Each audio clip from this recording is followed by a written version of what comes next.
Everybody get up.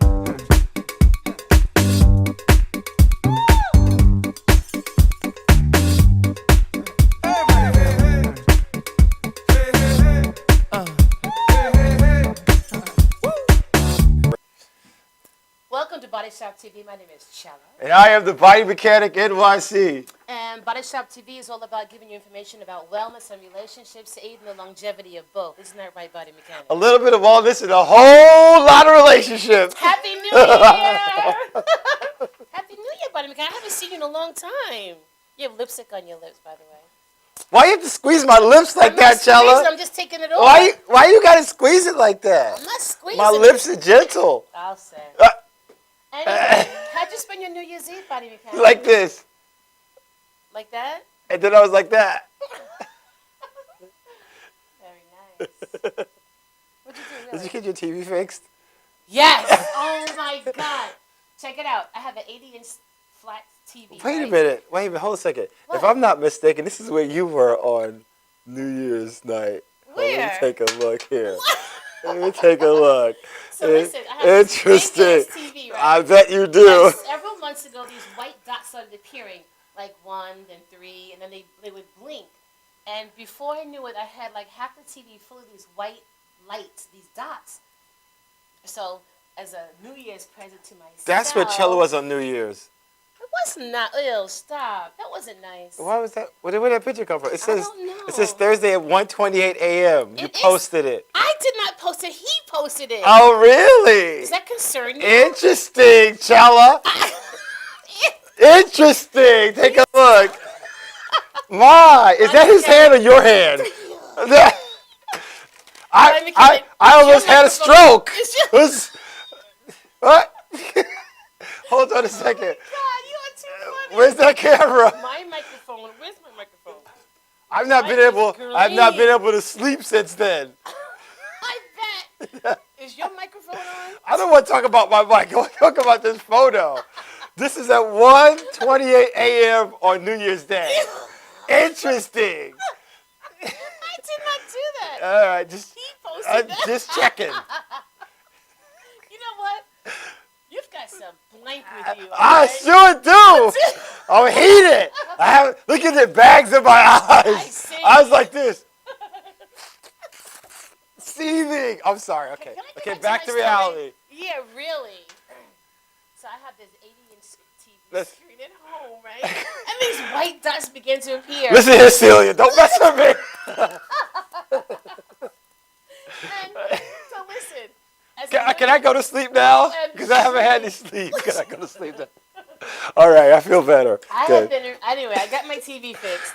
And you know what it is? It's a DLP chip. Mitsubishi put a bad DLP chip in when they made this television. Oh my God, you sound like a technician now. No, DLP stands for what? The technician taught me so much. You know, like the cable guy. Did you call? I bet. Is that him? Is that the cable guy? So anyway, the guy comes over and anyway, ordered the part, and then the part is actually free. I know, it's about the labor to put it in. Yeah, and could you have done it yourself? So they charge $200 to install the part, and if you don't get it installed professionally, it voids the warranty. It doesn't make a difference for that TV. No, I watched what he did. It was a lot of stuff he did. So anyway, so it was a lot of work. It was a lot of work. It was very intense, very intricate. Anyway, he did a great job, and I said, "How long is this going to last?" He said, "Forever," because they had put in a bad DLP chip. Shame on you. It should have been a factory recall, and they should have done it for free. They should have installed it, but they give you the pot for free, thinking that's suffice. But anyway, since then, New Year's Eve at 6 o'clock, I have been on my couch. So all the dots are gone? All the dots are gone, baby. All of them. I have been on my couch ever since. I'm in love. Guess what I found out? My sister turned me on to this new show called American Horror Story. Have you ever seen that? I don't watch stuff like that. Oh my God, it's so cool. That's it's only scary. Those kind of things are only for sick people. Oh my, no. Because it's not for sick people. Yeah, because it just makes them feel worse. Because sick people want to feel more pain. I have had so much fun. Are you laughing? Are you laughing at me right now? No, not at all. Not at all. So, how was your New Year's Eve? Don't talk to me, Chella.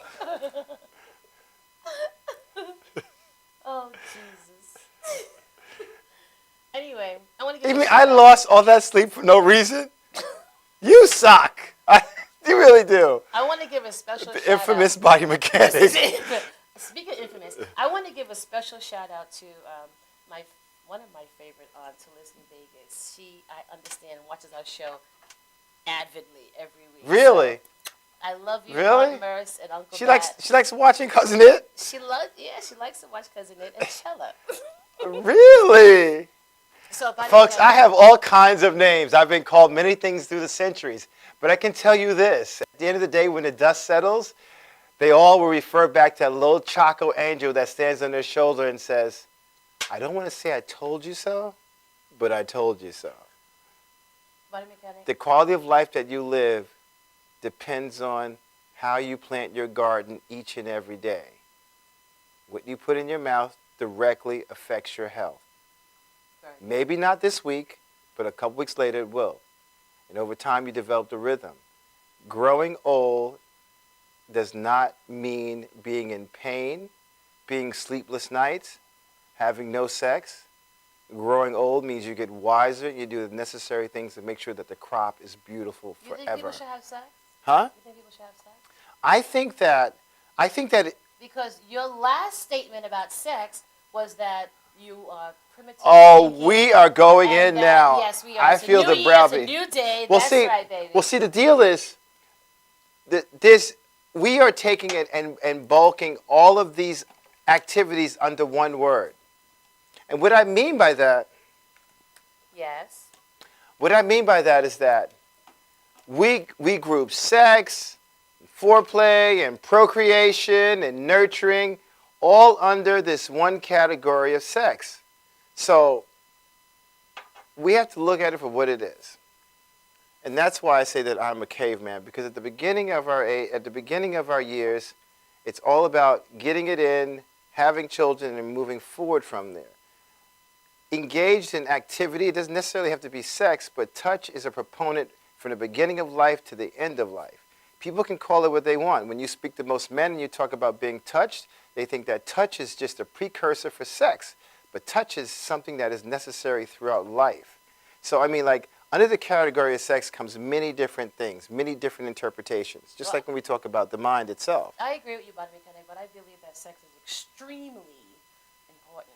And can you please tell our listeners out there in viewing land why sexual intercourse is so important? Because when you are Is that for all emotionally ages? connected, Is that for all ages? Oh, come on, don't be silly. No, I'm asking a silly question because there are people in the audience who might not have the answer to that question. They want to know. We have to talk to everyone as if they are children. All right. Well, as I tell my students when I teach HIV prevention work, if you are mature enough to share your body with someone, then you're mature enough to accept the consequences. So as I was saying, I think it's important. By the way, folks, just newsflash, that was a Figueres move, so don't forget it. Continue. So am I right? Thank you. So I feel that it's extremely important for a sexual contact because when two people are involved emotionally, bringing one's bodies together physically brings you two as one on so many levels. So can you give me a couple of levels? Not right now because we're getting ready to go to break, and I want to find out your New Year's resolutions before we bring in my uncle. That's your uncle? Yes. I just want to kiss him. I love him. So tell me, what's your New Year's resolution? Don't tell me that you don't do resolutions, you don't do what the masses do. Just tell me what your plans are. Oh my God, folks. Another news flash. That was a Figueres move. Okay, now back to New Year's resolution. We call it life resolutions. Well, I have learned a few things in my brief tenure, and I'm ready to shed some new skin. And I realized up until this point in my life, it's been pretty much random. I kind of go along with the flow. I feel things out. I like them. But it's very seldom that I have created a plan to kind of propel to the next level. I've done it kind of systematically in small levels, but at this point of the game, when you start to understand that we live on this globe a finite amount of time, and if it is in your heart of hearts to create a legacy and create change throughout the world, it really does require a plan, and it requires you sticking to that plan. So Chella, I think you understand my sentiments about where I would like to be as far as my healing and my vision of having a place where people come together, like minds, and creating a community healing for all. Can everyone have access to it? Probably not. But if we can help hundreds of people, that's a great start. So 2015 will be a culmination of seeking out people who want to be a part of something bigger than themselves and to give back to communities and give back to people. And that's all along the lines of what we're doing, but just on a bigger level. And I think that people that come into our circle need to be made aware of that so that we can create that tribe. And that's my goal for 2015, but to actually be more focused with it and be more diligent. Even in my everyday travels, being out and about, looking for our tribe. Because we, through our union, have really seen people for what they're all about. True colors, no doubt. And it hurts sometimes, but it's also teaching. And I think one of the realizations that have come out of that for me, because I thought about that quite extensively the last few days, thinking about our journey and people that we've met and people that I've met, and I come to the realization that people live in their own headspace. Mm-hmm. So I think it's kind of like I have to try to create or whatever it is, create a soup that most people can kind of see a picture bigger than themselves and be a part of something that's greater than themselves. Because we can't do it by ourselves. No one can. For those who wants to go live on an island, even they need the fish, they need the air, they also need something. No one entity can do it by themselves. This is all a team effort. That was a very long answer. I know, but I thought about it a lot between my hours of missleeping after I saw that photograph. Now go ahead. So, would you like to know what my resolution is? What is your New Year's resolution? Chella! My resolution is it's all about relationships. And I'm going to align myself to build stronger relationships with the business sector. Mm-hmm. I think that's important. I think economic development is extremely important, especially here on Long Island. Right. And so I'm going to weed out my weak relationships. Mm-hmm. And just strengthen my business connections. I think that's important. That's my resolution. Hence, my new TV show, which is going to debut February 5th, right here at mhtvstudios.com, called A Name to Know. So with that said, let's take a break right now. When we come back, we're going to bring my favorite uncle, Uncle Marty Greenstein. We'll be right back.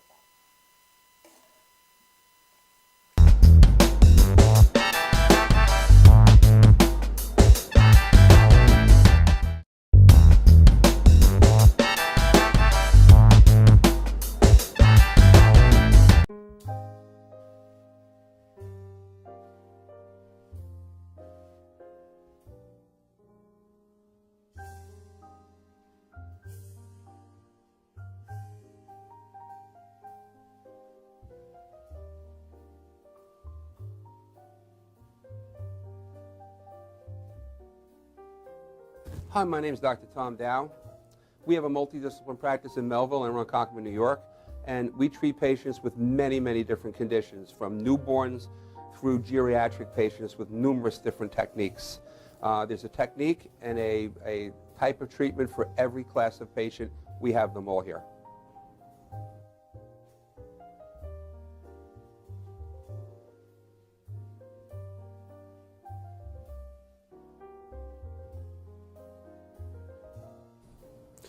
Here's my son Thomas, also a doctor of chiropractic, working on one of our patients' cervical spine. This patient has had chronic neck pain for many, many, many years, has been to a multitude of different practitioners with little or no response. And with our specialized techniques, she has improved tremendously and continues to improve on a daily basis. We have two practices, one in Melville and one in Ronkonkoma, New York. We are a multidiscipline chiropractic office. What that means is we have chiropractors, massage therapists, acupuncturists, psychologists, all working as a team and a network of outside professionals such as orthopedists and neurologists that we work hand in hand with to help determine what your injuries are and the best way to treat your injuries.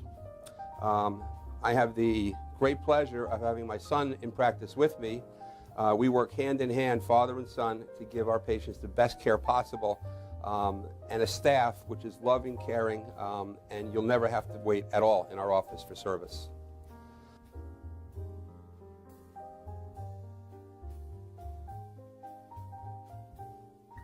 Many times patients come into our office and they have what's called a soft tissue injury. Soft tissue injuries are like scars inside your body. If you've ever been cut on the outside of your body, you get a scar. The same thing happens inside of your body to your muscles and ligaments. So our job is to determine where those are, stretch the muscles, adjust the vertebra back into their correct position, and then refortify the normal structure with exercise. That's what we do best, and I hope someday you'll come see us at one of our 2 offices. Thank you.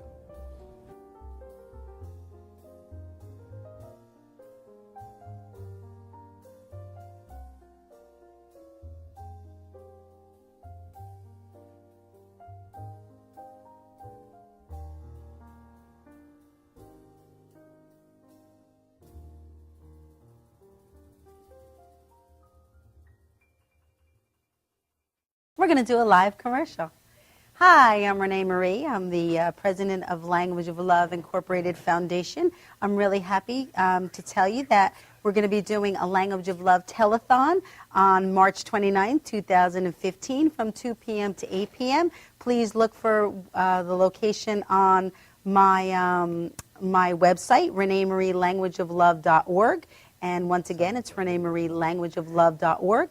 And the show will be hosted on the Madhousetv TV. It really is important for you to be aware of strokes and aphasia. Strokes is the 3rd leading cause of death in America and the 1st leading cause of disability.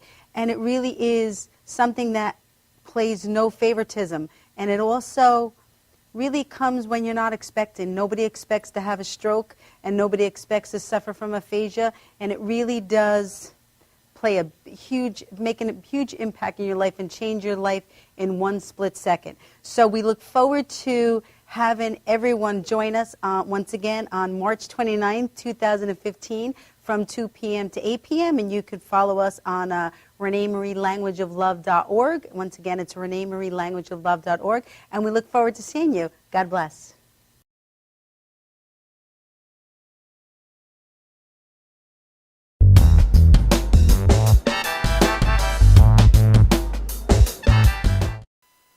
Welcome back to Body Shop TV. My name is Chella. And I'm the body mechanic, NYC. Are you still feel like you have not gotten enough I rest? still need to get some more rest. So, yes. So, You really thought that I was with that? forget it. Let's go. OMG. That Go ahead, speaks Chella. volume. Let's go.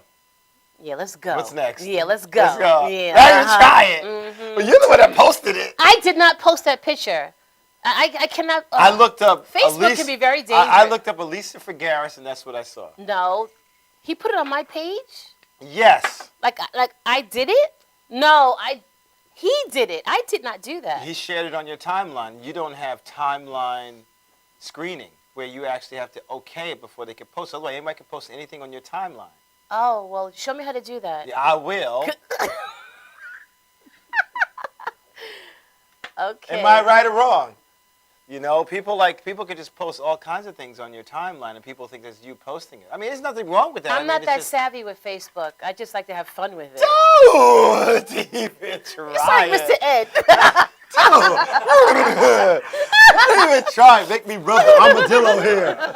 That's fruit. Oh, gosh. All right, so I'd like to welcome my uncle, my favorite uncle, Uncle Marty Greenstein. Welcome to Body Shop TV. Oh, I'm so happy to be here with you to start the new year. Yes, Happy New Year. Yeah. What were you doing at the stroke of midnight? Actually, at midnight, Why it's got to be a stroke? just the real truth, I was in bed asleep. Oh, really? Yeah, I worked very hard all day decorating windows on the lake. They do a fabulous New Year's Eve job. Oh, nice. And when I got home, I just said, you know what, hour of TV, and Speaking of windows, I was invited to her birthday party tonight. Ellen, she's wonderful. Yeah, I love she her. is. She's good people. So I love her husband, too. They're a terrific couple, and they do a wonderful job there. Stop. Excuse me? They do a wonderful job. They do. They do. Yeah, but you were talking about jobs. You were talking about how people should be looking to the future, working together, all right? And what that brings to my mind is team building, all right? They say there's no I in team, but there is a me.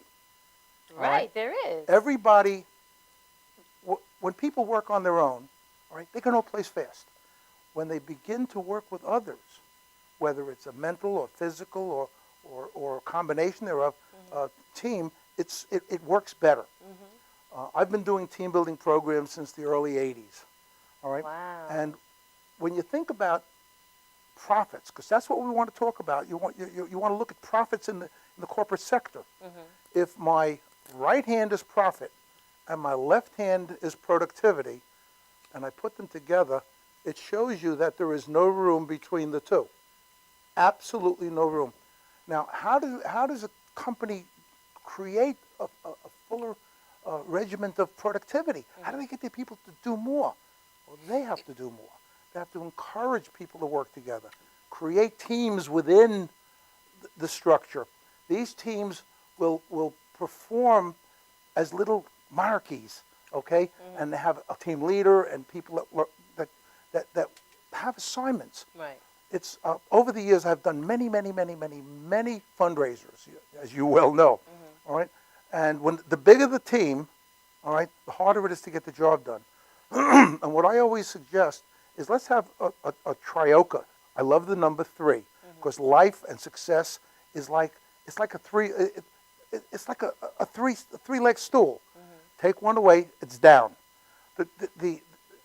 So if you have 3 people are the leadership, and they make the decisions about what's going to be best for the group, for the success of the operation, and then they assign specific jobs to the individuals on the team. Those people can take ownership of those particular challenges and focus just on that and get more out of it. When they come together, yes, there's a little cross conversation, but now you don't have 20 people trying to make one decision. Right. You have 3 people helping the other 17 to get it done. Team spirit, teamwork. The 2 of you are a team. You're like the yin and the yang. All right. Wait, which one is Yang? Oh no, he's definitely the yin. He's the Yang? Yeah, because you yang all over the place. Okay. I have never heard a more infectious laugh in my entire life. All right. I mean, over the years, we've been at many events and fundraisers, and when you were with the Hop Park Industrial Association, Which is she not was the called leader HIALA. there. You know, she was the one who got everybody involved. All right. And we used to go on this cruise in the summertime. All right. That was so much fun, Oh, Marty. Oh my God. She'd start to laugh, and everybody got up to dance. They didn't care if there was music or not. I mean, and she has a great voice, and her daughter has an even better one. Yeah, she does. All right. But you know what? When you think about the magic of the new year, I think that's what it's all about. Creating the magic of people coming together, the magic of growth, the magic of team spirit. Then we have the ability to see, to focus. What I really see going forward is that those individuals, those groups, those teams, those companies that choose to look for a vision, do so. If you think about Michael Jordan, Derek Jeter, all the other major professionals, Team builders. right? How do they start their team building exercise? What did Derek Jeter do last January that the rest of his team did in March? He went to spring training. He knew he needed some extra work. Why do professionals, they make millions of dollars, go to spring training? Because they have to get their bodies used to sliding or running or jumping or turning quickly and all the things that their bodies have to do. They have to get their eye and their hand coordination back in sync. They have to learn what the other members of the team are going to do in any given situation so that the team functions as a team. All right? Could Michael Jordan take on the other team all by himself? No, he needed 4 other players. He was lucky to have good ones, so they had so many championships. But before they started every season, there was spring training. Why on earth don't the corporations do the same thing? Because They never ever plan those things out. Not only that, Absolutely those right. things cost. Mhm. And what they do is they rather put the money out later than put it out before. Because when you invest in your infrastructure, it flows. Absolutely. It's a matter of vision. It's just like healthcare. You know, now corporations are beginning to see the level of absenteeism. And so now they're bringing in wellness into the job It's all place. after the fact. But the deal is they don't put people first. It's all about profit. We always say PP, profit before people. If you think about people, it's a very simple equation. If you take care of the people that support you, that are your scaffolding for your business, then it will be strong. Isn't that what I said before about Absolutely. team spirit and profit? You can't get between them. Absolutely. And the beauty of this and the concept, and unfortunately, there was when I was very, very, very young, all right, somebody said to me that all too often people fail to plan, Yeah. all right? They don't plan to fail, but they fail to plan. And that's the key. If you don't look ahead and say, what's ahead of me? What do I have to accomplish? And so on and so forth. Day by day by day by day, by week by week by week. You have to have a plan. They talk about a 5-year plan. I'm happy for 5 months, all right? Or 6 months. So that at the beginning, you know, as I reach each 6 months, I'm looking ahead. Where am I going to go? I believe that spring training, or the concept of spring training, is so important. Now, there are two things that should be taught in school and are not. The first thing is the process of thinking. Maybe when you go to college, you may get some critical thinking skill training. But all the way through from the time you're born, nobody teaches you how to think. It's an automatic. All right? You know what, Uncle Marty? Marty, right? Marty. You can call me Marty. I'll be your uncle by the end of the show. The deal is that is the standard Western model, because if you create thinkers, then you'll have challengers. And that's it. If you want to proliferate and move a society forward, you take your most powerful minds, you get them together, and we create the imagery for the future. But when you have order takers, because that's what our education creates, and that's done intentionally. Because when I lived outside this country and I looked at different curriculums, they were incorporating things 20 years ago like discussion forums. This is how you create a mind and create analytical thinking. It's not what we have here. We have order takers here. When you're given a book and you have to answer a question, you're creating an order taker. It's all about discussion. The system is flawed from the ground floor. And you know what? When you talk about order takers, okay, some of them call themselves salesmen. All right? But the other part, we sell, because selling is communicating, from the moment we're born, and there are those who argue that the communication process begins before you're born, all right? Because Absolutely, the baby is telling mommy, I'm hungry, I'm thirsty, or whatever. But they don't teach sales in school. You have to graduate and then go pay someone else to teach you. I wrote a book on selling. It's called How to Sell the Brooklyn Bridge and other stuff. And in my book, it's like spring training for professional salespeople, or spring training for new salespeople. Now, I'm not here to pump my book, but the point is that nobody teaches selling unless you go to Sandler or one of the other wonderful places that teach you. It should be taught in school. They teach marketing, all right, and they think it's okay. They understand marketing. They teach advertising. Oh, marketing, it's getting the word out. Advertising is making it more visual. But the point is, if people don't understand the art of communication, the art of the sale means first you got to find the prospect.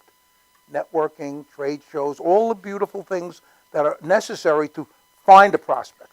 Then when you find them, what do? You ever go to a networking organization program and there's this lady or this guy, they're standing in the corner hoping they'll find somebody or a familiar face.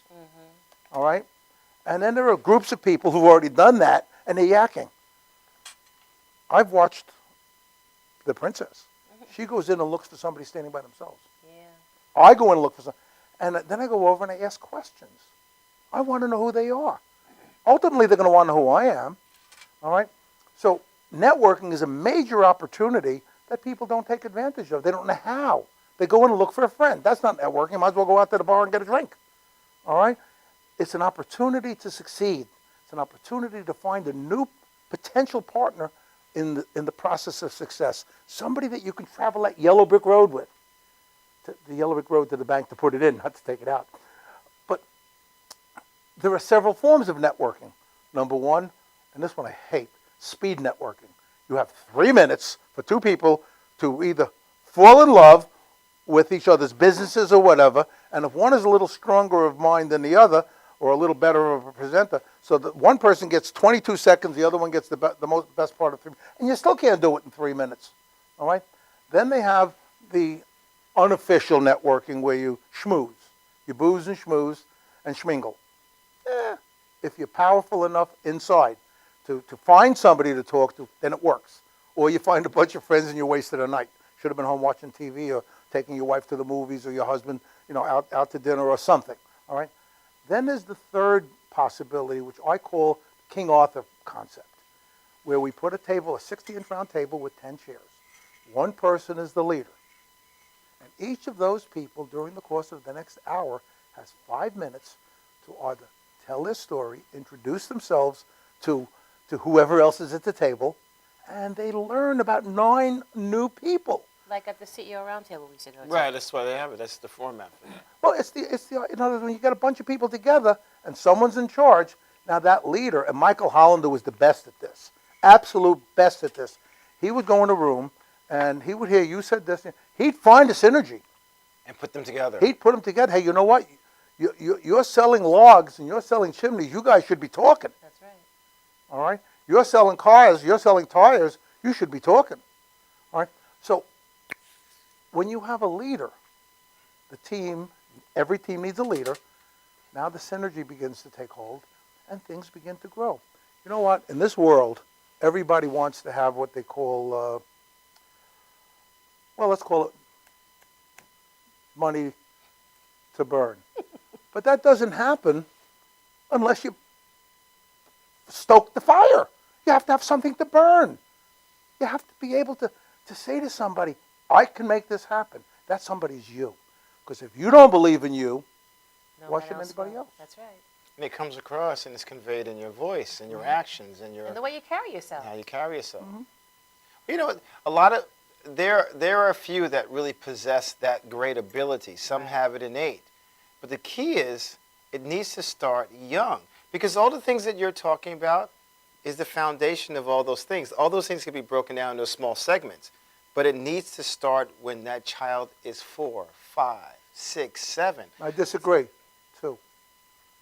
The age from 2 to 3 I'm sorry, I missed a couple is, years. in my opinion, is they call them the terrible 2s. They're stupid. That's the terrific 2s. That child learns more in that year than any other 3 or 4 or 5 years put together. Even before that, they've done studies now and find that 3-month-old and 2 months old already start recognizing and doing all those things. The communication starts in utero, right? A friend of mine has twin daughters. She got them.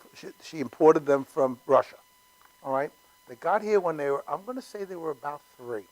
Didn't know a word of English. She said within 2 weeks, they were fluent. They were talking. The Russian was gone.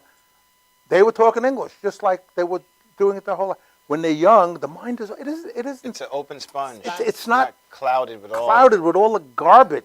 Yeah. Not worried about sex. They're worried about, they don't care if you're a boy or a girl. They're just hungry for more. They just want. My brother and sister-in-law, when they adopted their son Kevin, who was an incredibly intelligent young man, all right, I watched a miracle, all right. Wherever they went, look, that's a train. Look, that's a bus. Look, this is a house. Look, they never passed anything without encouraging them to look, to see, to ask. You know what the most important word in the whole world is? Curiosity? Your name. One word has 3 letters. The word is why. Why? Right, why? Why is something, right. Exactly. And you know what? Parents often get tired of the child asking why, but that's the most important question. And in sales, why do you need this? Why do you want this? That helps you with your arsenal, what to come back with. Why? It's all about why. You know, I've heard salesmen say, oh, there's going to be an objection. Thank God. That's what you want. That's your If they feedback. don't object, how can you set their mind straight?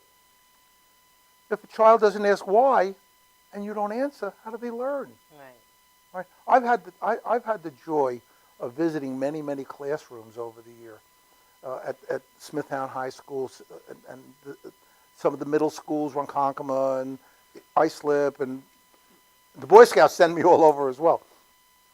And one of the things I asked the kids in the class, do your parents listen to you? And maybe I get a half a hand because they think I want to hear a yes. But most of them say, no, they don't. Nope. And I say, why? I don't know. Is it because you're either whining, yelling, screaming, or not making your point in a way that sounds like they want to listen? Have you ever said to mommy and daddy, hey, I need your help. Would you help me with something? And watch how they open up? You want to go to the prom? You want a new dress for the prom? And it's a financial problem. You're not sure if they can afford it. And they've already said no. Wear that dress that you wore to so-and-so's wedding. What are you going to do? You're going to negotiate. Now, you have to negotiate in business, in life, from a position of strength. So what do? Don't wait for them to say anything. Go out and rake the leaves. Get the leaves all big. Don't wait for them to ask you. Do it. Make your bed. Set the stage. Then invite mom and dad out to the pizza place. Your treat. Dad'll probably pick up the check, but make sure you have enough just in case. All right. Now you say, and before you go, say, I have a thing I got to talk to you about, and I don't want to do it in the house. I want to do it in a restaurant, so I can't get angry and run off to my room, and you can't slam the door, and there's no yelling and screaming. We can talk like adults, and we can make this point. All right. And then you go in there. You got them. You own them already. All right. They don't know where you're going. They don't know what you're going to say, but you've ingratiated yourself, and you've got their curiosity going. Now you sit down, all right, and you don't open up right away. You wait till Dad asks, what's on your mind? And you say, well, you know what? I've been thinking a lot about the things you've been teaching me, and I've been thinking a lot about, the tasks that you give me, and the truth is that most of them are really pretty fair even to ask for, even though I don't really want to do them. I'd rather be out playing ball or something. But you know what? You guys are pretty reasonable. All right? You're setting the stage for success. All right? And then you say, you know what? I know that you want me to keep my room straight because it's better for me. I can find stuff, and it'll look nice when you pass it by. So I'm going to try really hard to do that.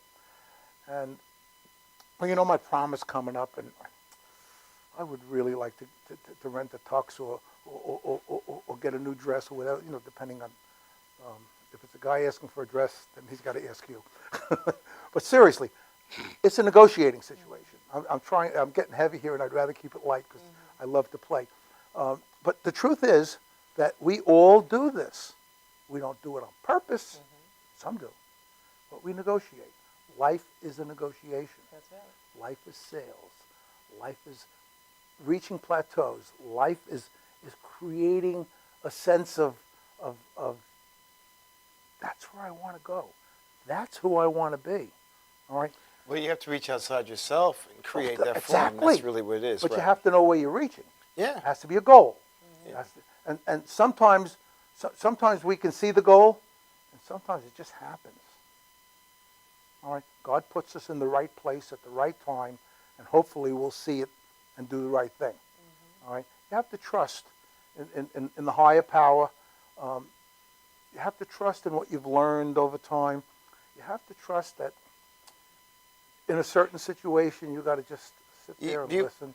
And for me, that's so hard. You said a very powerful statement. You said that specific power is put at a certain place at a certain time. But really, it's a matter of you taking action and saying yes and taking the next step forward.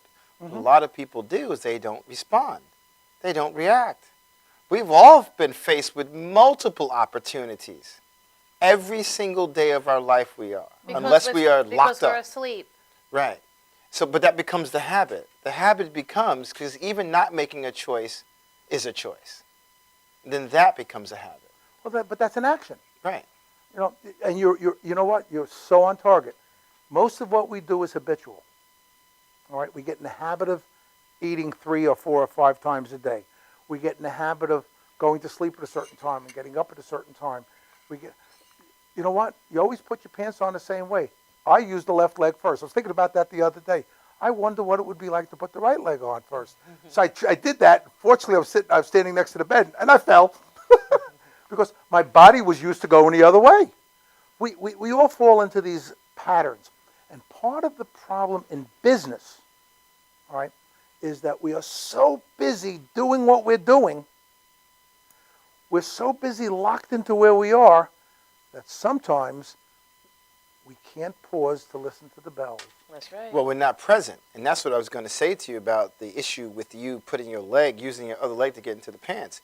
When we are in the moment, we can shift and change our direction. When you are thinking about habits, you are already moved forward past where you currently are. Key word is thinking. Right. If you're thinking, one is habit, one is reaction, and one is action. There's action and reaction. All right? When you put your pants on or your jacket on, it's an action. When you think about it and you change what you're doing, all right? My wife said to me before I left, put your raincoat on, it's going to be wet. All right?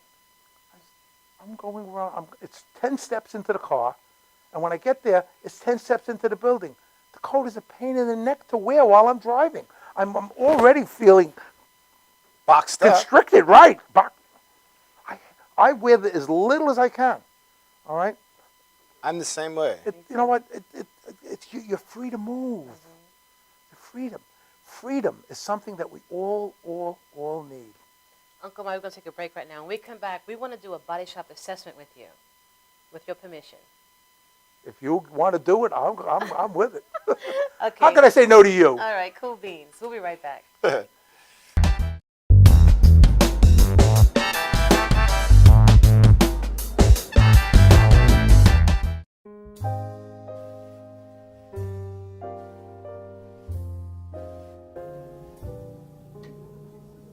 My name is Dr. Robert Brevard. I'm here for Multi-Medicine in Westbury, New York. We're located at 1065 Old Country Road, Suite 214. Been here for about 15 years. The practice has medical doctors, physical therapists, chiropractors, acupuncturists. We also do pain management, and we have orthopedists on staff. Here at Advanced Multi-Medicine Rehabilitation, we've got physical therapists on staff who treat an array of conditions, from neck pain to back pain, shoulder pain. We treat carpal tunnel. We treat a lot of car accident patients, slip and falls. We treat patients with knee injuries, with ankle injuries. We have state-of-the-art equipment. We've been here for over 15 years. Vast array of diagnostic testing, from x-rays to EMGs. What is an EMG? It's a diagnostic test that allows a doctor to determine where the pinched nerve is.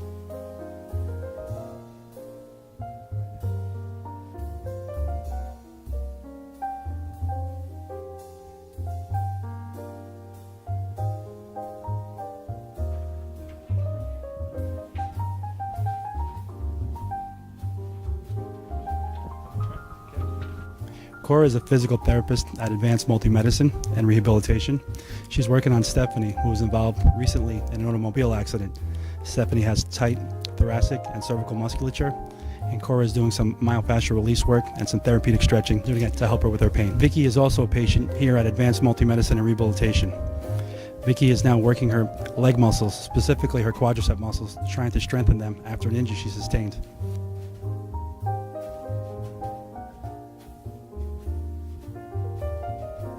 If you find yourself in need of any type of physical therapy, please don't hesitate to call Advanced Multi-Medicine and Rehabilitation, located in Westbury, New York, in Suite 214.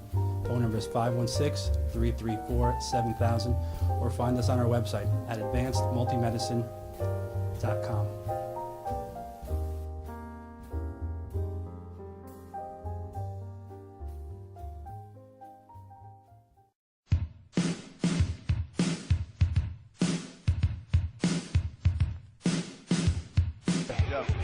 Yo, what's up, y'all? This is me, GMC, in the place to be, the greatest MC in history. There will never be an MC greater than me. And right about now, the only place for you to be is with the one and only Madhousetv TV. You are the man.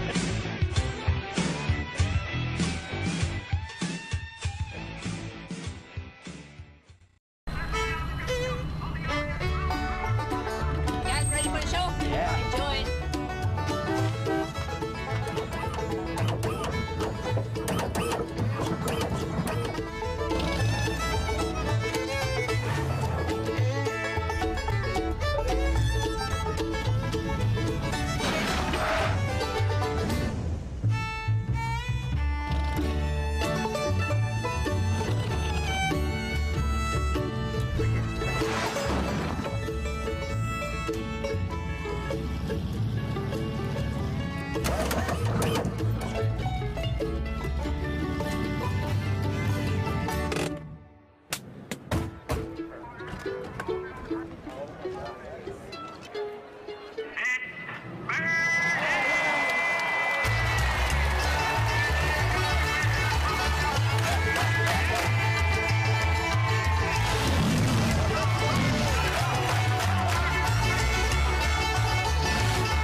Bodyshop TV. My name is Chella. And I am the Body Mechanic NYC. And we're here with my uncle, my favorite uncle, Uncle Marty Greenstein. And right now we're going to do a body shop assessment, Uncle Marty, okay? Okay. You ready? Will it hurt? No. Will I feel good? Yes. All right. So, Uncle Marty, what is your favorite furry animal? A widow wabbit. A rabbit. A wabbit. A wabbit. Give me 3 adjectives as to why that's your favorite furry animal. It's cuddly. Cuddling? It's cuddly. Cuddly. It's warm and soft. That's one. Okay. And they're almost always friendly. Friendly. I can give you another one. That's why magicians all use them. So, those adjectives are how people view you. Oops. Yes. Warm, cuddly, and almost friendly. What's your favorite color? Blue. 3 adjectives as to why. How does that color speak to you? It's warm. It's soft. Warm, soft. He likes the warm, soft stuff, doesn't Yes, he? he does. It's warm. Well, I see where you're going, and I'm loving it. Oh, No, you don't. no, we're not going that way. Okay, it's warm. It's soft, and fits almost any place.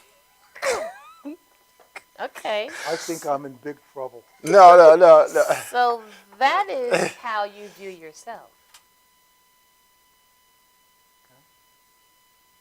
Warm, soft, and what?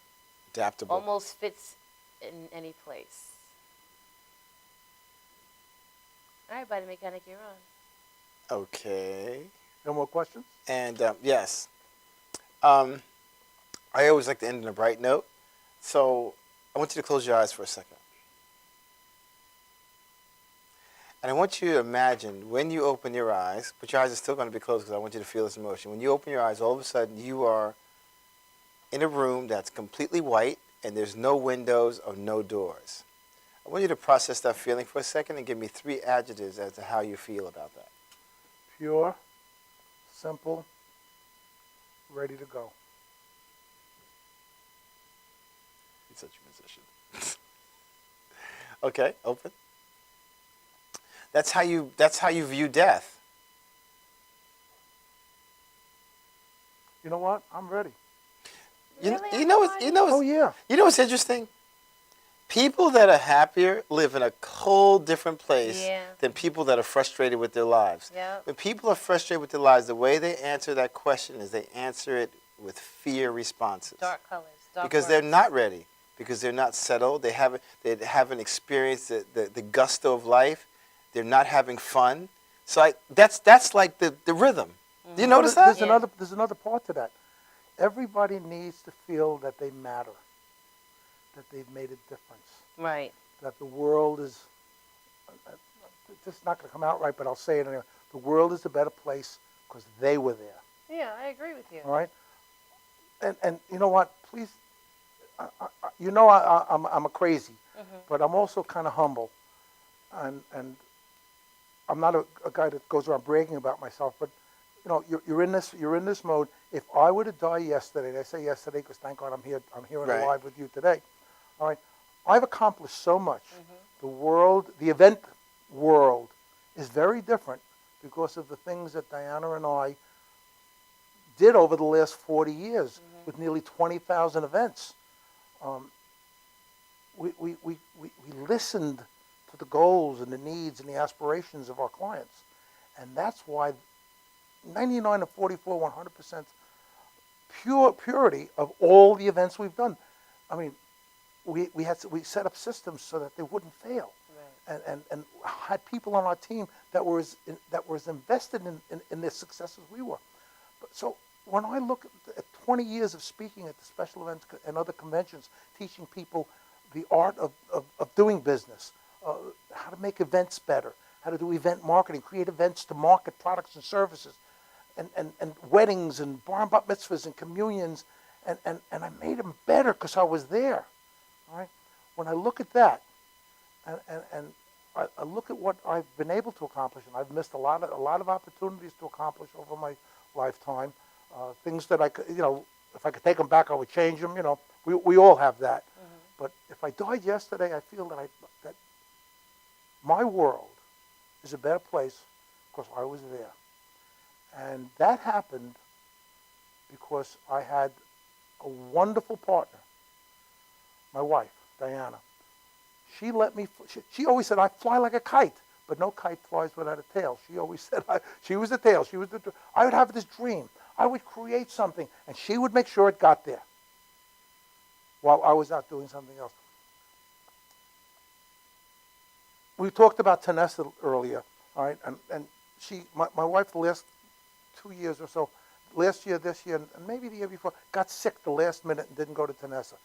She loves Tanessa, but she also knows when I'm there, if she's there with me, we sit in a chair and talk to whoever's next to us. She's not a very outgoing person, so if somebody doesn't talk to her, she'll sit.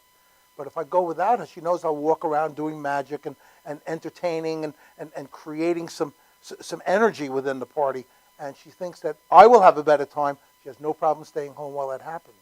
Over the years, we did corporations all day long and private parties all night. I was always out, and she was okay with that. She was supportive, never complained. Not once did she ever complain. Not once. We're married 56 years. Or 57, something like that. That's I think beautiful. it's 7, she thinks it's 6. Because she puts up with me and she encourages all the things that I'm doing. Now, nobody can go without a partner.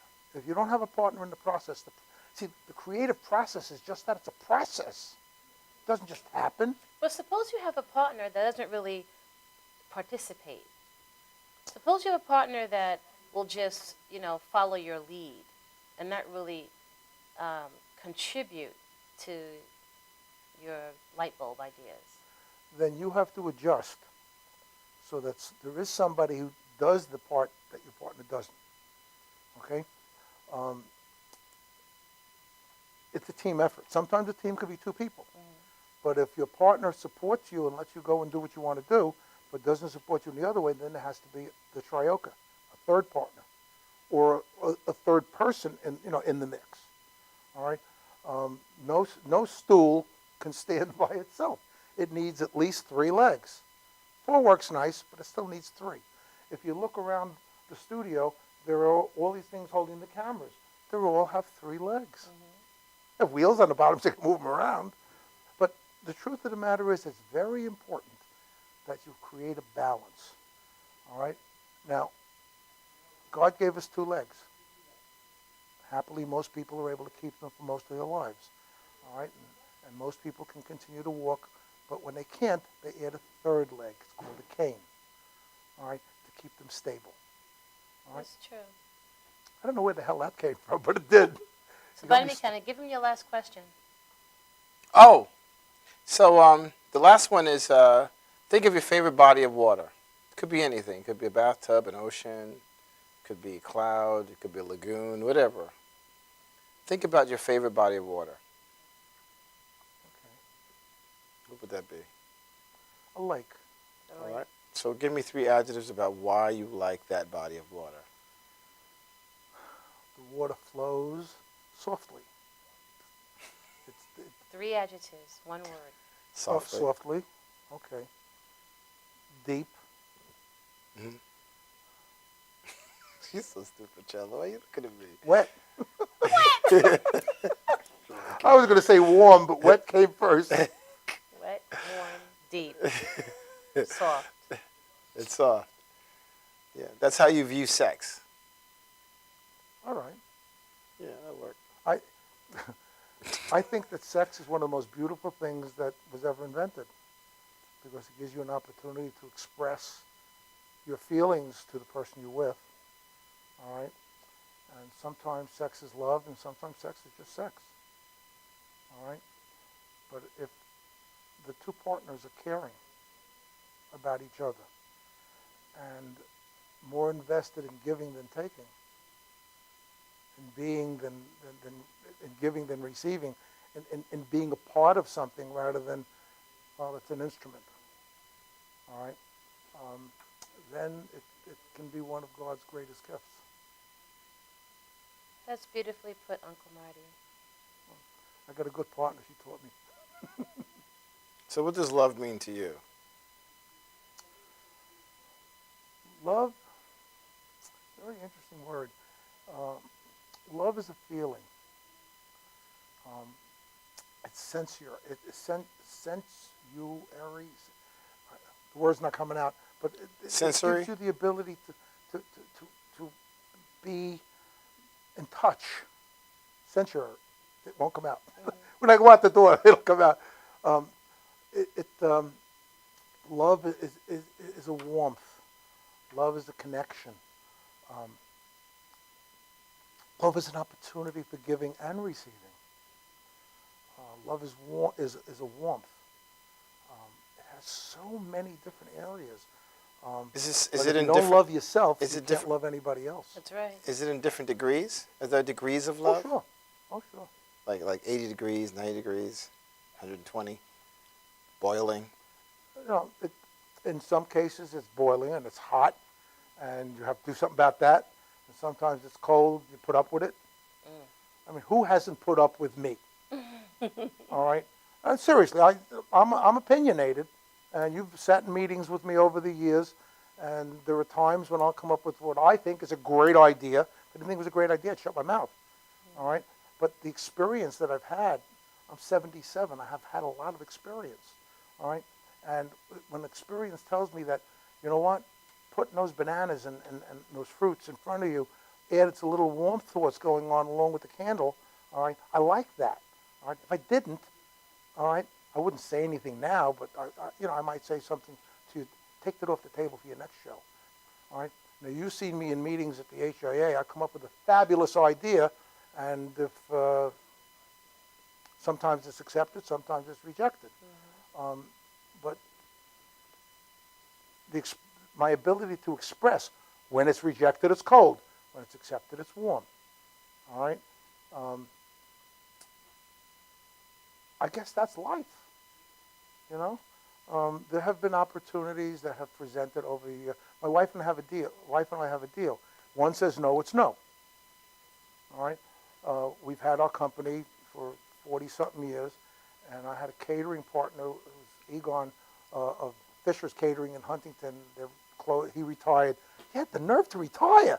We had an incredible relationship. We worked together for about 22 years. Never raised our voices, never had an argument. We had created a perfect relationship. I would say, Egon, menu 7, this number of people, this place, this time, see ya. All right? But we spent months making those menus, and it worked. And if there was a challenge of some kind, we'd work it out. It was a pleasure. All right? But at one point, we were about 15, 18 years in, there was a place called Dining Car 1890. It's now an Indian place out in Setauket that was up for sale. The owner was ill, and he and his wife were having difficulty keeping the place going. And I said, you know what, this is perfect. We do all this catering, do all these parties. And that was the Dining Car 1890 had the Victoria House next door, which is a catering hall. It was incredible. If you went to the Victoria House for a party, all right, and you didn't like what was on the menu, and said, can I please have a piece of fish? They go in the kitchen and make you a piece of fish. It was a wonderful opportunity for us to expand our business. And my wife said, no, I can't throw another plate in the air. And it stopped. It didn't happen. Have I regretted that many, many times? Yeah. But you know what? We were a team. One said no, it was no. And you know, I'm sure there were times that I said no, and she said, but that's, you know, you have a partnership, and it works. Uncle Marty, in all the relationships that you've nurtured in your career, what seems to be the most common thread that's most important? Trust. Trust. I give it easily, and most people trust me because they know that I'm honest, and I will do everything humanly possible to make their goals my goals. And you know, once we've reached an accord and we have a contract and we know what we're doing, then it's not on them anymore. Now it's on me. All right? And if I misjudged my cost analysis, don't matter. I have to do whatever. And there have been times I've lost money on events because I realized that, you know what, I should have asked them to add this. It needs it. So I added it. All right?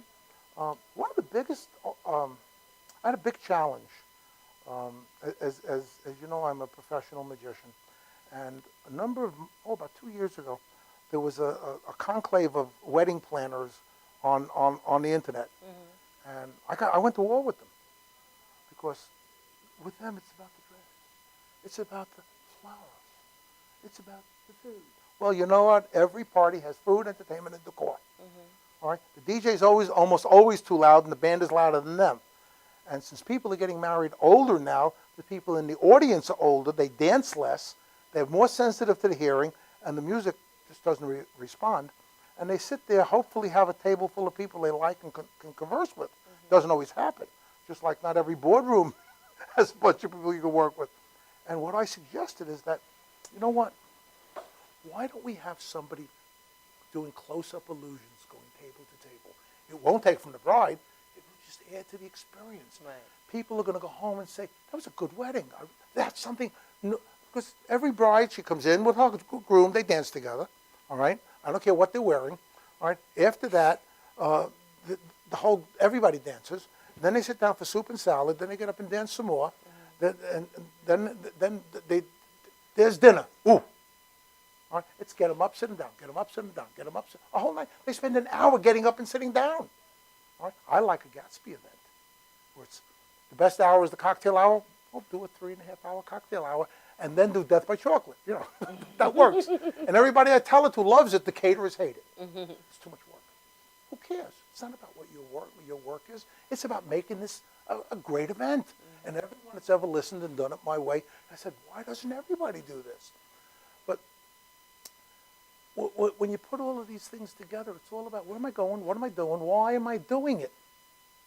All right? So I think I drifted from the original question, but I don't even know where I am anymore. The original question is about love. Segued well, that's love. You know what? You're right. Love is the ability to share. It's a 2 or a 3 or a 4-way street. I love what I do. The passion that I feel for what I do is what keeps me going. Uncle Ma, did you bring your bag of tricks with you? I have one. Just one? Just one. But what I was thinking, I'd like to come over there and do an experiment. All right, so let's take a break. Yeah. And we come back, magic with Uncle Marty. We'll be right back.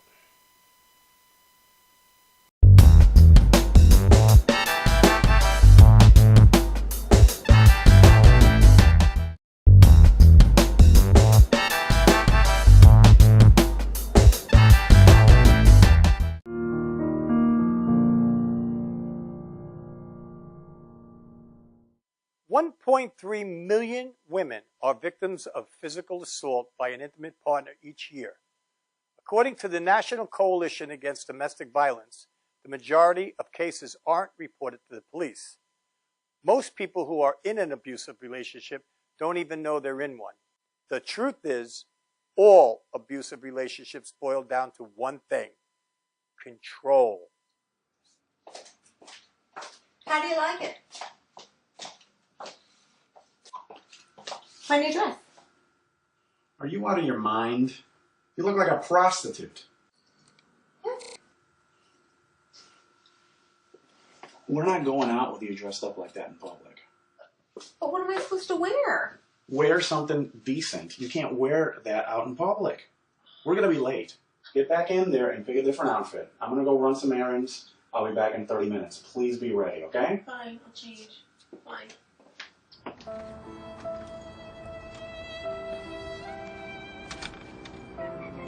Abuse is not always physical, leaving wounds that are visible on the outside. Emotional abuse is just as painful, only these wounds are hidden on the inside.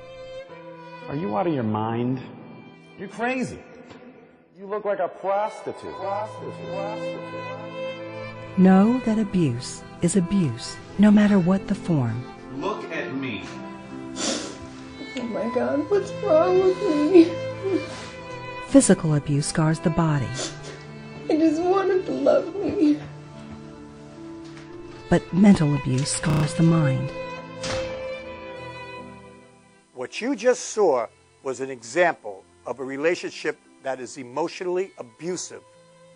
Nobody has the right to tell you how to dress or how to act. If someone really cares for you, they won't tear you down. They will build you up. How do you like it? Wow. You look great. Fantastic. But then again, you look great all the time. Thank you. I was hoping you'd like it. It's my new dress. I bought it just so we could go out tonight. You look stunning. Thank you. But I think I'm going to take a sweater just in case it gets cold tonight. Great idea. I'm going to take one too. Let's go. All relationships are not perfect, but a healthy relationship is when two people bring out the best in each other and have each other's good in mind. Take your time to know someone instead of rushing into something. It is better not to involve yourself with an abusive person than to try and get out of a domestic violence situation. If someone is abusive to you and you need help, please call the Domestic Violence Hotline at 1-800-799-SAFE. That's 1-800-799-SAFE. They have highly trained experts available 24/7 who will speak with you confidentially and offer information regarding the unhealthy aspects of your relationship, resources, or immediate support for victims to find safety and live lives free of abuse. Domestic violence affects us all. It affects us all. Nos afecta a todos. It affects us all. 모두에게 영향을 줍니다. Che ci ricarte tutte. It affects us all. Domestic violence.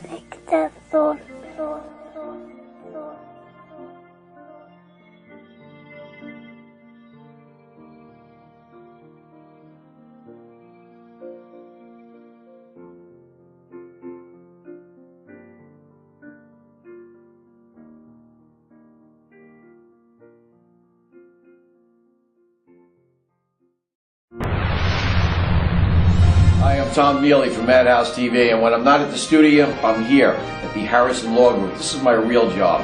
And this January 2015, Brett and I are putting together a show called Legal Straight Talk. It'll be aired on Cablevision as well as here at Madhouse TV. You need to tune in. This information that we're going to be giving the public is the real deal. It's all about what you should do, what you shouldn't do. So tune in this January 2015 for a new episode of Legal Straight Talk.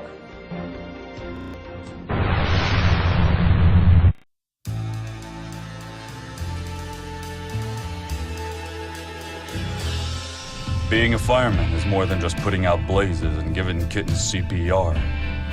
Sometimes my duty demands I fan the flames, like when a call comes in from a lady who needs immediate assistance. Maybe she needs help with a computer thing. Maybe she wants to go antique. Could be as simple as understanding that walking in heels it's hard. Ou aussi simple que l'été dernier à Paris. C'est sympa. Maybe it's ladies' night in, and she wants a simple, delicious recipe for margaritas with a twist.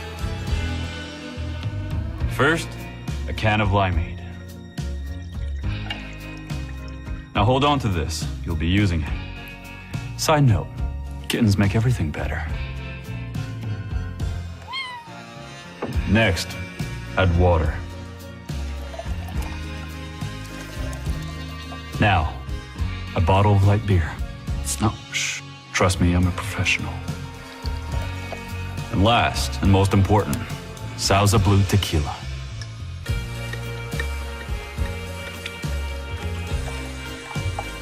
Now, mix it up.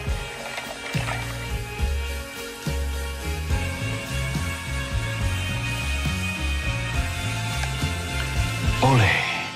Yes, that's what I'm trained for. Whether it's to help her choose leggings or pants, telling her leggings are pants, or discussing leggings and jeggings versus pant pegging at her next ladies' night in, I'll come to the rescue. Don't call me a hero. Just call me. Let me know what time.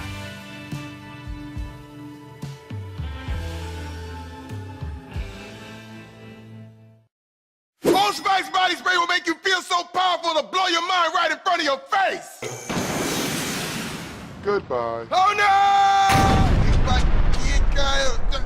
I don't.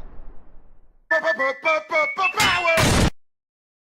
Automatic freshness, softness, and static control has never been easier with the Bounce Dryer Bar. I just stick it to the inside of my dryer, and I never have to remember. Old Spice Body Spray makes you smell like power! It's so powerful it sells itself in other people's commercials. You smell like outdoor freshness. You smell like power. Yeah, I do. Power!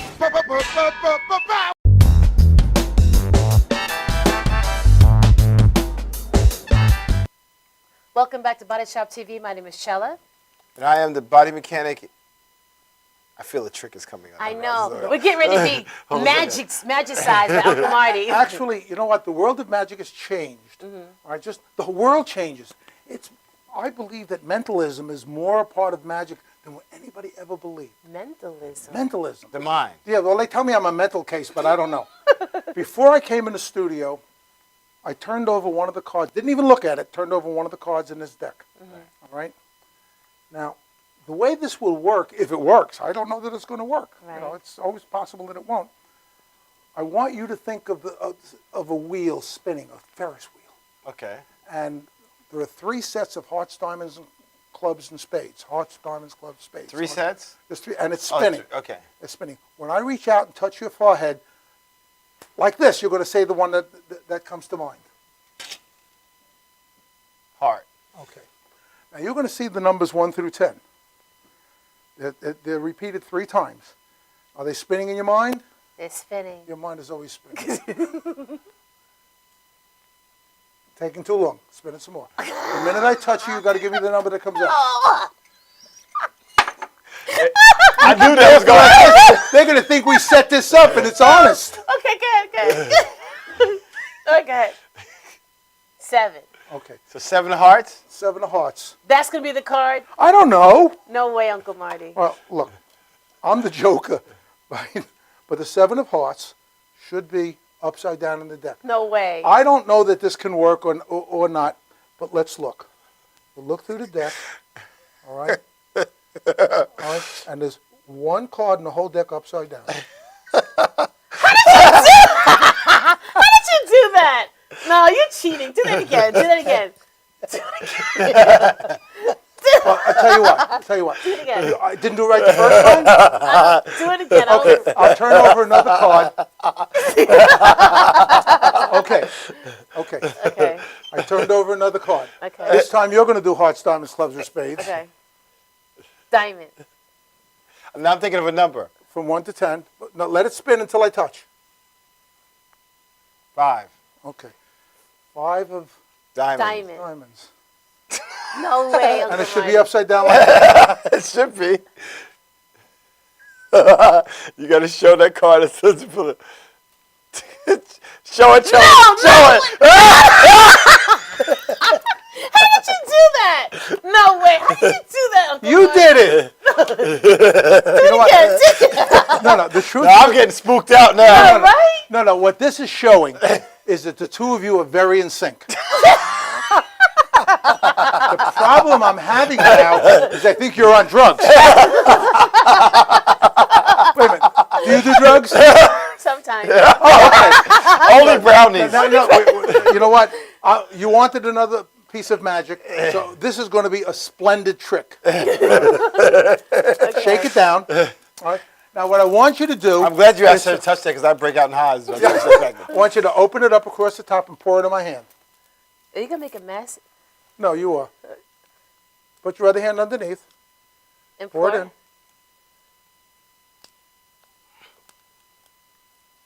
You know what? Do another one. I have to move this hand to open it, though. Well, it's a black table. You'll see it for the powder drops. People got to see that. I got to show you, she didn't miss a drop, which shows great respect for the white powder. Lean in. Do this. One more time. How did you do that?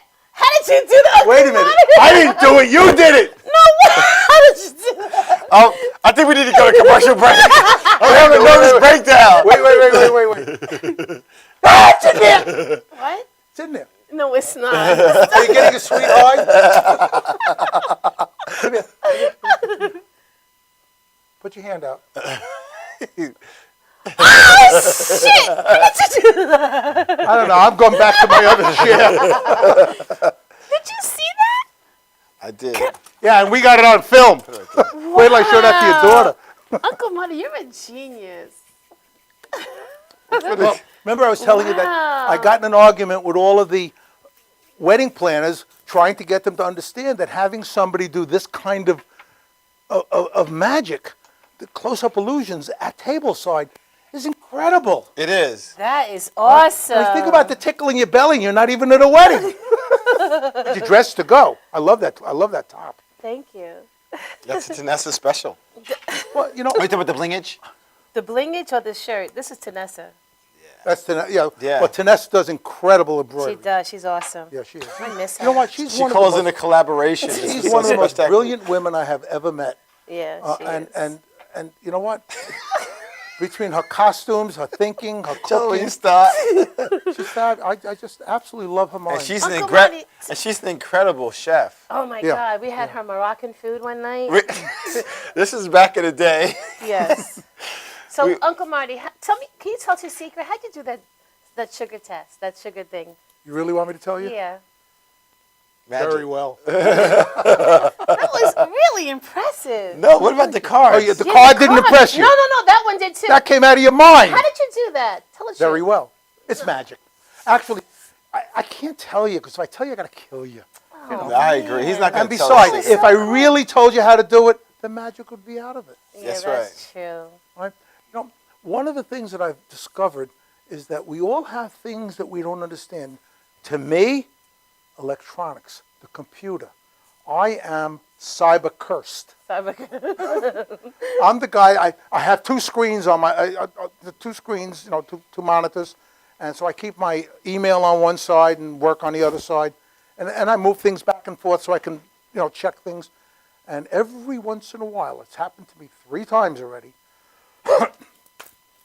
I'll highlight, and my cursor was still on the left screen, and I could do Control-A and delete, and I wipe out all my emails. I've done it 3. I don't do it. It'll never happen again. Yeah, right. All right. But if it can go wrong with my iPad, my iPhone, all right, or it's going to go wrong. All right. As a matter of fact, when we first got computers in my office, they knew before I did. They wouldn't give me one. I owned the company. They wouldn't give me a computer. But you know what? I survived. And one of the problems or pleasures, the problem is I can't spell and my sentences run on for weeks.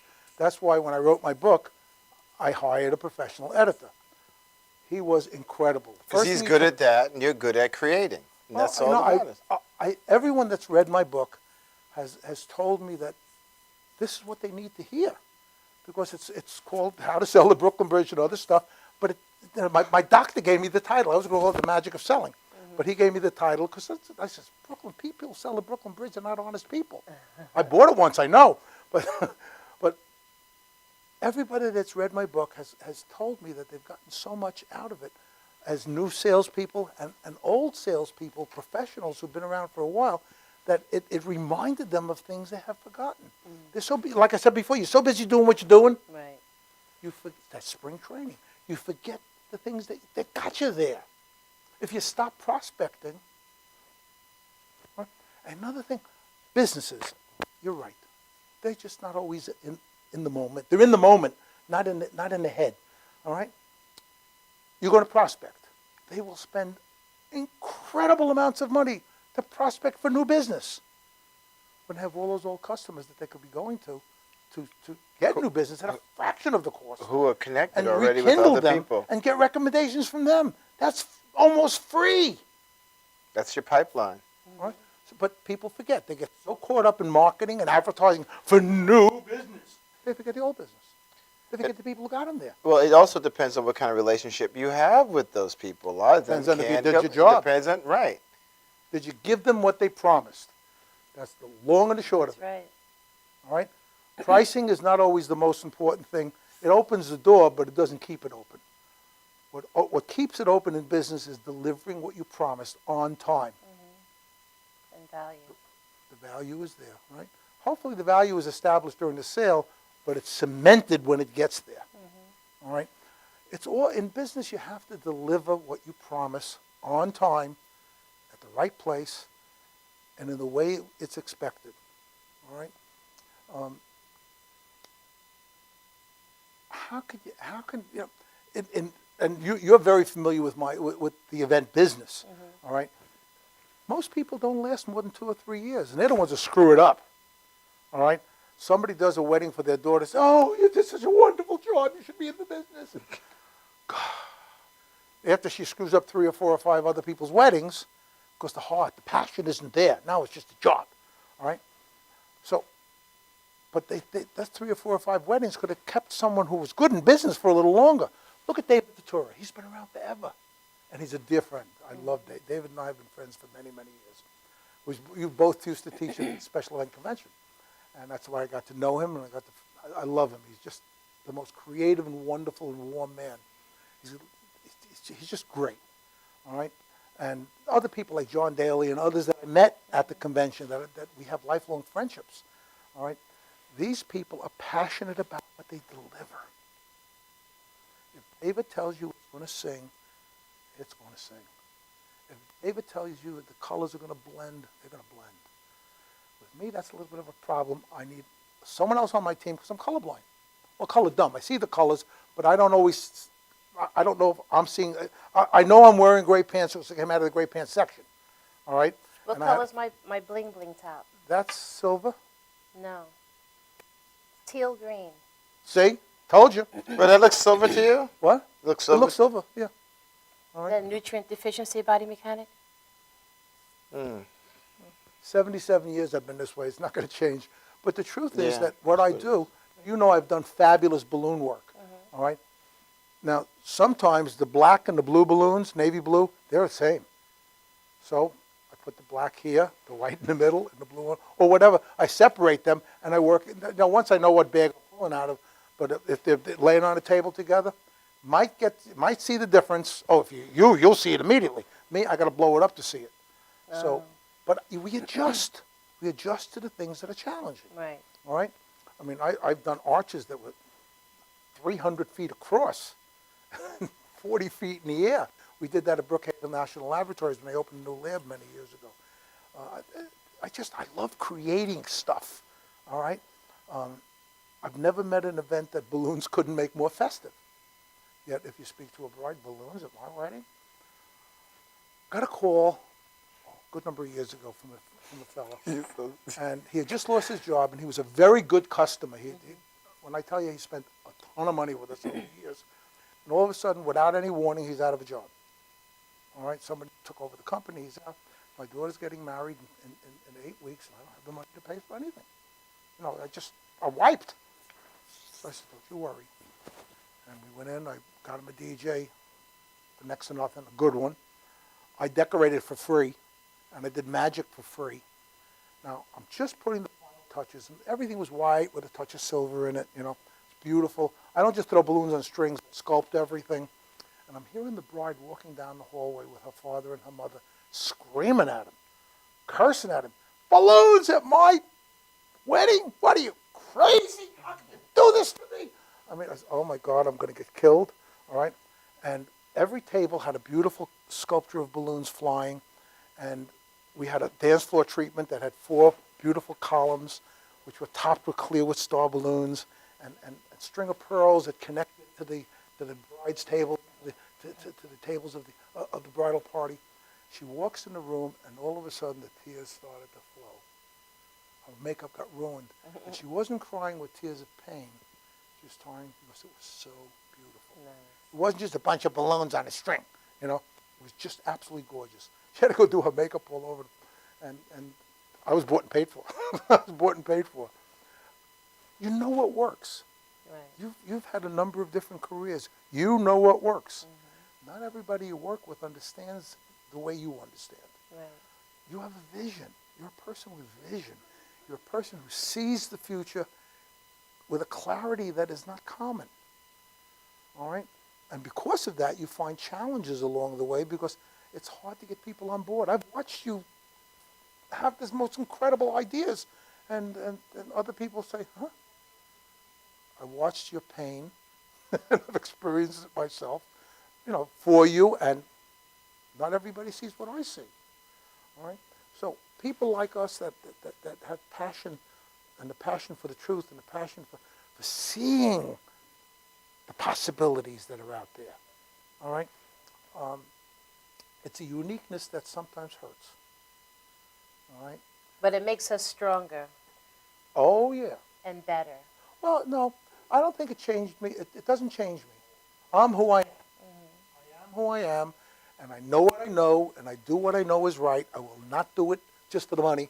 I will not do it if it's going to be wrong. All right? I had somebody call me the other day for a 2-year-old birthday party. I don't do 2-year-old birthday parties, but this was not about the children. It was about the adults, and yes, they're going to be kids. So I said, all right, let's put some balloons on the floor for the kids. They're 2-year-olds, all right? And we'll make some balloon hats for them, right? You can't tattoo them. You can't face paint them. They're not ready for that, okay? She was going to rent the costume and bring Elmo. That's fine. And we were going to, the balloons would all have Elmos on top, which I would do for her. And then I talked about doing magic, for, for the adults. And she couldn't see my vision. So she didn't buy it. Okay. And an hour later, I get a phone call from an old customer who has a 2-day event on that day and the day before. It happens the way it happens because it's supposed to. Uncle Marty, I love your magic. And the Body Mechanic and I host an annual Body Shop Honors. We had our first one here, as a matter of fact, at Madhouse Studios. We honored the 4 owners of the studio and several others. So our next one's going to be April 25th in Huntington. And we invite you to do magic if you're available. That'll be great. Check my schedule if it's... That'd be awesome. Right? It'd be my pleasure. Especially that card one. No, well, you can't have magic without mystery. Well, magic is mystery. Exactly. Everybody always says, how'd you do that? Right? There are a variety of answers. You don't really want to know how he did it because you wanted to. It should remain that way. It has to. And that's. It has to. There is a trick that I often teach. All right, because it's not a trick. It's just when the show's over, I'll teach it to you. All right, something that you can do at the right time in the right place. But magic is a matter of things happening that you don't expect. Surprise. All right, even though you're expecting to be surprised, now that makes the challenge a little bit more interesting. All right? As I said, I've changed my presentation. I've been reading the magical publications, and there's so much talk recently about mentalism. I know I'm a mental case, but I've changed the way I perform and made it more mentalistic. I think I invented a word, but I don't know. But I'm getting a much better reaction. What does that mean to you? I don't know. What does mentalistic mean? I don't know. I invented a word that says this is why I'm doing magic the way I'm doing it. But there's a reason why you said the word mentalistic. Because it's magical, and it's a transference of concept of names or words or thoughts, and you felt that I was able to impart information to you. The hearts or the number. All right, you had that feeling when I touched your forehead. All right, I did. I put a number in your mind. I put a suit in your mind. I want to find out how you did that, Uncle Marty. He's not going to tell you. He's not supposed to. That's what gives it its mystery, and that's what makes it mine. And I used to always say to Chella, I said, life is about the mystery. The thing that keeps people intrigued is mystery. People watched Luke and Laura for 20 years, General Hospital, just hoping something would happen. And that's what it's about. It's all about the mystery. Set the stage for wonder. Wonder is another word for mystery. Set the stage. When you know I'm coming to an event to do magic, you light up right away. All right? You can't wait to, and more often than not, you're so busy at the event you never get to see the magic. But you know that something's going to happen. And you know that when I create something that it's going to, when I take an event and I mold it, you know that event's going to come alive. You've seen some of my ideas postponed and then come alive. You've seen some of my ideas work. I don't think you've ever seen one of my ideas not work. Correct. All right? Well, the thing is, she wouldn't really know if it didn't work because... Sure she would. If they adopted one of... We worked on a number of committees. If they adopted one of my ideas and it tanked... Oh, I see what you mean from that you know standpoint. it I didn't think you work. some of one of your tricks. All right? Okay. Unless I'm certain that it's going to bring a positive... Not just, hey, I did magic and it was fun. All right? It has to have a positive effect on the event. All right? I've done black tie weddings at the Waldorf. And the people that I was doing magic for had never, for the most part, never been exposed to someone doing magic that close, before their very eyes. I don't know what very eyes are, but it's something we say. All right? I did a fundraiser at the Whitney many years ago. And those people, you know, many of those people had just never been exposed to that. Oh, we did something so cool. There's a fabulous artist. His name is Kirk Larson. And I had Kirk doing character shows that night at the Whitney. And you know the life statues, they look like a real live person. There was a washerwoman statue in the Whitney. I set him up right next to the washerwoman, and he was drawing a picture of her. Whenever somebody came over, he said, "Don't move, I want to keep that pose," right? And he would do this other person, and he'd go back and add a little. Those people thought the washerwoman was sitting there being posed because he was doing it. It was hysterical. We took what was there and made it better. That's what the magic of creation is, making it better. Uncle Marty, you shared with us during break that you have some lower back issues. So we're going to take a break right now. And when we come back, I'm going to have the body mechanic lay you out on the massage table and fix your back. Okay. All right? We'll be Promise? Right. I promise. Will I still be able to do magic? You'll be able to do a whole Absolutely. lot more. Oh. We'll be right back.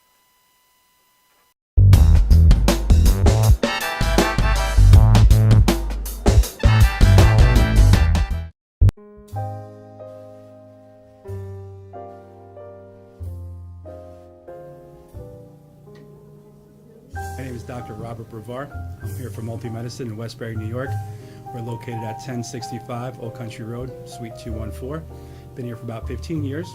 The practice has medical doctors, physical therapists, chiropractors, acupuncturists. We also do pain management, and we have orthopedists on staff. Here at Advanced Multi-Medicine Rehabilitation, we've got physical therapists on staff who treat an array of conditions, from neck pain to back pain, shoulder pain. We treat carpal tunnel. We treat a lot of car accident patients, slip and falls. We treat patients with knee injuries, with ankle injuries. We have state-of-the-art equipment. We've been here for over 15 years. Vast array of diagnostic testing, from x-rays to EMGs. What is an EMG? It's a diagnostic test that allows a doctor to determine where the pinched nerve is.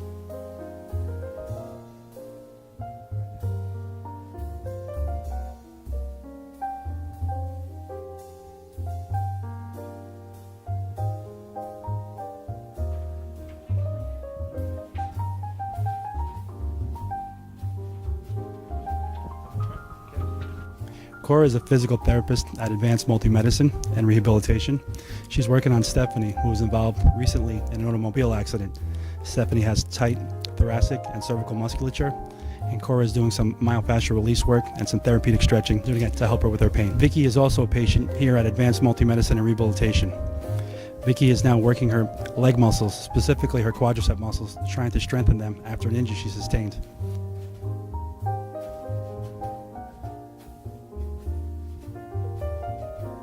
If you find yourself in need of any type of physical therapy, please don't hesitate to call Advanced Multi-Medicine and Rehabilitation, located in Westbury, New York, in Suite 214. Phone number is 516-334-7000, or find us on our website at advancedmultimedicine.com.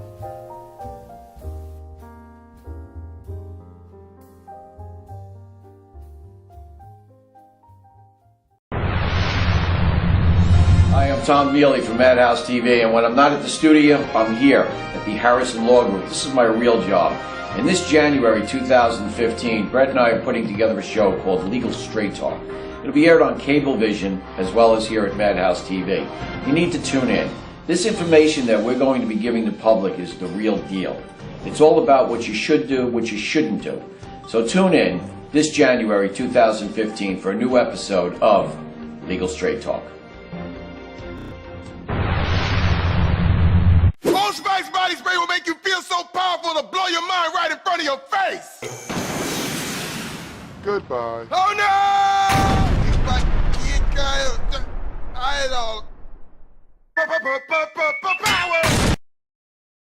Automatic freshness, softness, and static control has never been easier with the Bounce Dryer Bar. I just stick it to the inside of my dryer, and I never have to remember.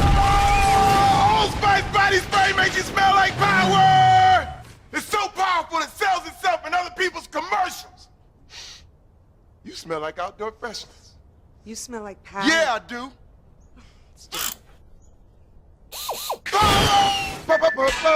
Power!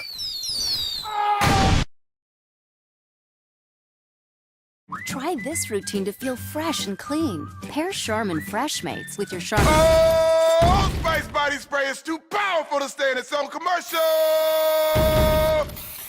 That's right. Power!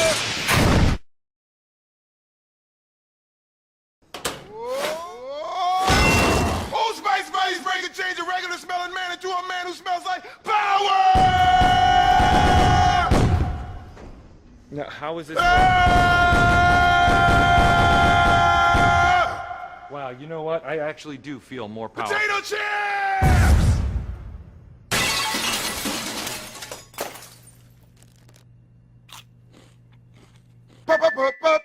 Power! It's me.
Being a fireman is more than just putting out blazes and giving kittens CPR. Sometimes my duty demands I fan the flames, like when a call comes in from a lady who needs immediate assistance. Maybe she needs help with that computer thing. Maybe she wants to go antique. Could be as simple as understanding that walking in heels it's hard. Aussi simple que l'été dernier à Paris. C'est sympa. Maybe it's ladies' night in, and she wants a simple, delicious recipe for margaritas with a twist. First, a can of limeade. Now hold on to this. You'll be using it. Side note, kittens make everything better. Next, add water. Now, a bottle of light beer. No, shh. Trust me, I'm a professional. And last, and most important, Sauza Blue Tequila.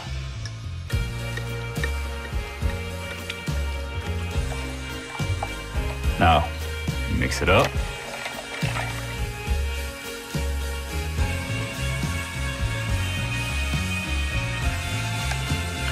Ole. Yes, that's what I'm trained for. Whether it's to help her choose leggings or pants, telling her leggings are pants, or discussing leggings and jeggings versus pant pegging at her next ladies' night in, I'll come to the rescue. Don't call me a hero. Just call me. Let me know what time.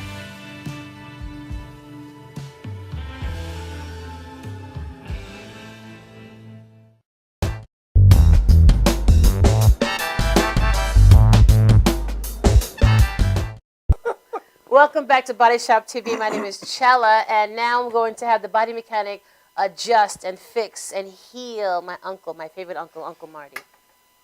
Body mechanic, let me see you do your Well, Chella, your wish is my command. Wait a minute. You know what? I have a question. Yeah. Blue. Tell me about Blue again. What was? Now, you know what it is? When people are not well and they're not happy, they're feeling blue. Right. All right. So I mean, is that like blue balls? No, blue. Oh, blue. All right. Now, as a magician, or as a performer, or as a guy who cares, all right, I want to help them to get rid of the blues. All right. Would you blow it away, please? No, magic is soft. Well, I think you can do it all over again. Wait a minute. I wasn't paying attention. Do it all Well, over. that's your problem. No, do it all over again. That's your problem. Did you see what he did? We only do it No, once. I want you to do You'll it have all to over look at again. I just looked at his hand. He have to stuck throw the the racket video in. It's tape. gone. Do it again, Uncle Marty. I wasn't paying attention. No, I'm not going to do it again. Please do it again. I wasn't paying She attention. says, please. How do I say no? What? Please do it again, Do it Uncle again? Marty. You listen to put her, some but blue not in- me. No. Don't Coño. spit in my hand. Slap me 5. Give me blue. All right? Because first, before you make it disappear, you have to make it appear. All right? Then, are you watching this time? Yeah, All right? I'm watching. Are you watching? Yes, I'm watching. Are you watching? I'm watching. Again?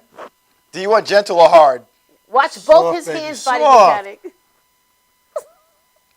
I did it again. You Do suck. that. I just do that again. Do it again. You know what it is? He's over 50. He's got pockets in his hands. I'm over 50. I'm over 70. I always tell him that. I have a pocket in my hand. Well, All right, when I let close me it, see it you. opens, Let me and I see open you it, it fix his closes. lower back. all mystery aside, folks, this is something that plagues 90% of our population in the world. We all experience back pain, but one thing we don't realize the correlation between back pain is the other side is sitting. Sitting is actually one of the worst things that we can do as human beings. And when we sit for extended periods of time, there are muscles in our legs that attach to our back that actually become shortened. And when we stand, those muscles are still taut, and they create the tightness in your lower back. What I'm going to do, because the only reason we're doing this is because Uncle Marty talked about when he wakes up in the morning, you say that sometimes you have back discomfort, I right? sleep in the fetal position. So that's almost like sitting. It really is. Damn, I never You know thought. what? Do you really sleep Why are in the you eating a banana? Do you, and why is she holding it like that? So, Wait, that was, never mind. let it go. So you sleep in the fetal position too, right? So folks, I just want you to think about this for a second. When we work, we sit like this. This is the position that's formed. What attaches inside is a muscle. It's called the psoas, attaches to the inside of the leg, and it goes through the pelvis and attaches to the back of your thoracic spine and your lumbar. That muscle is very thick. Those two muscles combined could be that thick, actually. It could be 3 to 4 inches around.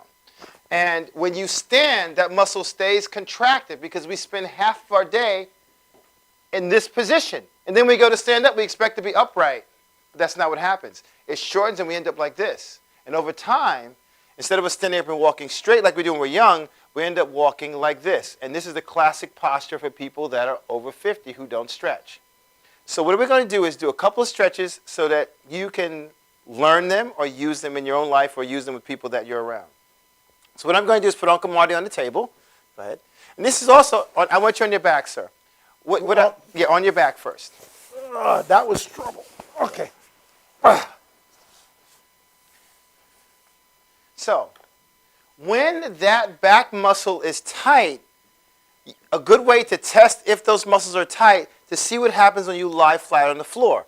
You should be able to lie flat for at least 10 minutes without having discomfort to your back. If you feel discomfort in your back when you lie down for 10 minutes, then you have muscles that actually go through your pelvis that have shortened. So one of the first things that I do with a lot of people is we do Pelvic just a tilt? basic, first is a glute stretch. And the way you stretch the glute is by taking the leg, and this will also stretch the hamstring, which attaches. Basically just as simple. You want the leg to be straight. If you notice when I first picked up his leg, he started to bend it because at this point he starts to feel tightness. But the difference between his leg being at this 45-degree angle and being at 90 degrees is almost 12 inches of length of tissue inside his body as far as him being able to move inside of his own skin. So as we get here, this is taut, isn't it? A little bit. This is the reason why one experiences pain in their back, because technically you should be able to have your leg at least at a 90-degree angle. So one of the few things you can do to kind of loosen up the back, and I have his leg is straight. As you can see, his knee is straight, right? And you don't necessarily have to bend the knee to bring it up. What you want to do is start in this position with the leg straight first. And stay within your comfort zone. As far as pain is concerned, 10 being excruciating, it should maybe be a 5. But you should feel the pull right behind, just above the calf. Do you feel the pull here? Oh, in here. Or in the back of the hamstring? So, if you don't have someone to do this for you, what you can do is actually, you can lie on the floor and actually put your heel against the wall.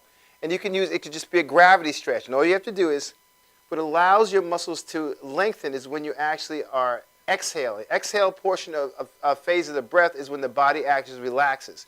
When you inhale, the entire body tightens up. When you exhale, that's the relaxation phase of the breath. So you put your heel against the wall, and you want this to be, like I said, a range, maybe 5 on a scale of 1 to 10, 10 being excruciating as far as discomfort. And as you start to breathe into your belly, it'll actually allow your muscles to start to release. And you cannot take a stretch and just pull into and rock it. If you do this, what happens is the muscle will always stay taut. Lengthening of the muscle has to be synchronized with your breath mechanism. So you'd put your heel up against the wall like this, and you just breathe into your belly. Breathe into here. The other part of increasing the length or stretching is a term when you actually kind of fool the muscles. And this is called bypassing what we call myotatic reflex. Myotatic reflex is the ability of the muscle to sense change and protect it from overstretching. And we kind of psych the body out. And the way we do that is by having the person press against my hand, press down with your, that's it, press down with your heel, press, now let go. And I can always elevate the leg another inch. Now I got about a 6.5. There we go. There you go. Just breathe into it. So this will kind of loosen up the glute and loosen up the hamstring, which is all part of the mechanism that balances the pelvis. The other thing we want to go into is this kind of stretch. We take and bend the leg, rotate the hip, open it up, and now this is another way to stretch the glute. Do you feel that stretch? That's fine. And here's the key, folks. When you go into these positions, these are extreme positions. You are stretching the muscle to its full length. It's not about no pain, no gain. It's about feeling the stretch so you know that you're in the stretch and holding that position. The length of time that it takes for a muscle to actually release itself is about 30 seconds if you want to stretch. If you're doing these long stretches, I recommend this is something that you do at the end of the day, not at the beginning of the day, because as you turn your muscles off, you actually lose control of your body. So do this at the latter part of your exercises or at the end of the day. So in other words, you stretch after you exercise? Yes. All you want to do before the exercise is warm your muscles up and get blood flow into your muscles. And that's by doing just movements. Where do you feel that stretch? In here. In here. Now where do you feel it? A little further down, not far. And this is something that you do, let go. And you do this on both sides. And you see this leg has a little bit more range than the other. That happens because no two sides are balanced. When you're holding these stretches, hold them for a minimum of 30 seconds. Remember, you do not necessarily have to stretch before you do activities. What you want to do is warm your muscles up. Then after you use your muscles are designed to function with everything you were doing. Your muscles are ready to do that task. At the end of that, then you can do what we call static stretching to actually lengthen the muscle to reset it. The other way you reset muscles is by just giving a gentle wiggle like this. So like you wiggle your leg. After you do a stretch, if you wiggle it, it actually resets it. Same thing here. Press down with your heel. Press. Release. And I get a little bit more distance. See that? And it feels technically almost the same. From here, we rotate into the hip. Loosen up the hip.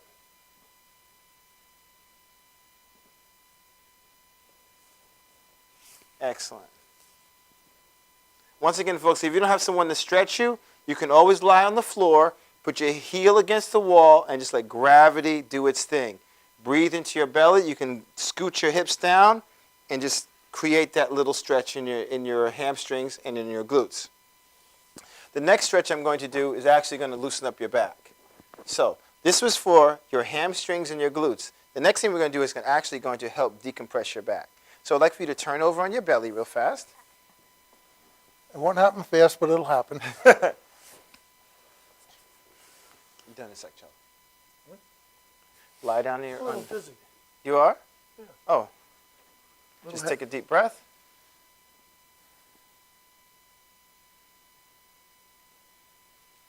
What'd you drink today, Uncle Marty? Coffee. What else did you drink today? A little orange juice. You had no water today? You're lacking vascular pressure. We'll talk about that later. Because what happens is your body's not able to keep fluid up by your head. And that's what it'll do. That's how the brain protects itself. Okay, So just lay on your tummy real You slow. all right? Take your time. He'll be all right. Yeah. Just that when he moves, the fluid is not all over his body, so he's... Where do you want my arms? That's fine. Just put your hands by your side, and you can just lie your head and just turn to the side for a second. Okay. Then you're going to feel this pull here. Do you feel that pull in the quad? Yeah. Okay. So what we do is we take and we lift the knee off the table, and we anchor his pelvis. This keeps his pelvis from lifting when I lift his leg. We anchor the pelvis, and all I do is I pull here, and he's going to feel a pull right through the front of the leg. Do you feel that? Uh-huh. That's it. Now what I want you to do is take your knee here and push it down towards the table. A little harder. Push and release. Let it go. There you go. Just breathe into it. Just breathe into it. One more time. Push down with your knee and let go. Nice. Did you feel that lengthen a little bit? Uh-huh. Good. You just gained about an inch in your lower back. What we do is reset the leg. We shake it. And here. Same thing with this side. This leg's a little tighter. Uh-huh. Here we lift. Don't help me. Just relax. Just relax your leg. Anchor the pelvis and pull. And you'll feel a pull right through the lower. You feel that through the quad? Good. Uh-huh. One more time. Push your knee down towards the ground. And let go. Excellent. Just breathe into your belly. Breathe into your belly. Excellent. Those are stretches you can do to kind of loosen up your lower back. If you don't have someone to stretch you, what you can actually do is you can actually take your leg, put a block underneath your leg here, and just lie on your tummy and breathe into your belly. And that alone will help release the psoas and decompress the lower back slowly. You can use a yoga block. Well, that concludes our stretching with Uncle Marty. Uncle Marty, how do you feel? Can you wake me up in 10 minutes? Sit up slowly. Come on up. Uncle Marty, I want to thank you for being with us on Bodyshop TV today. I really enjoyed your company, and I hope you come back in the future. We love you. You ring, I bring. Thank you again for being with us today. And please, stick with us, join us on what is it? January 17th, I believe, the third Monday of this month. We're going to host our monthly Touch Sensorium, where we give you free massage, free veggie juicing, and other free wellness modalities. That's going to be at the Launchpad. Yes, in our new Huntington. venue. Yeah, our new home. Body Shop actually has a new home in Huntington. The Launchpad in Huntington, 25 Main Street. Beautiful venue. No, 315 Main Street. On the second floor. On the second floor in Huntington. And the parking's in the back, and there's an elevator that goes right up to the second floor. Yes, look at us at bodyshopenterprises.com. That's on the north side of the street. Right, you been there? Fisher's Catering was 260 Main. Oh, East wow. Main, West Main Street. So right across the street. His wife had the floral across the street. He's in Florida. I hate him. Have an awesome week. I want you to love hard and kiss long. Ciao, ciao.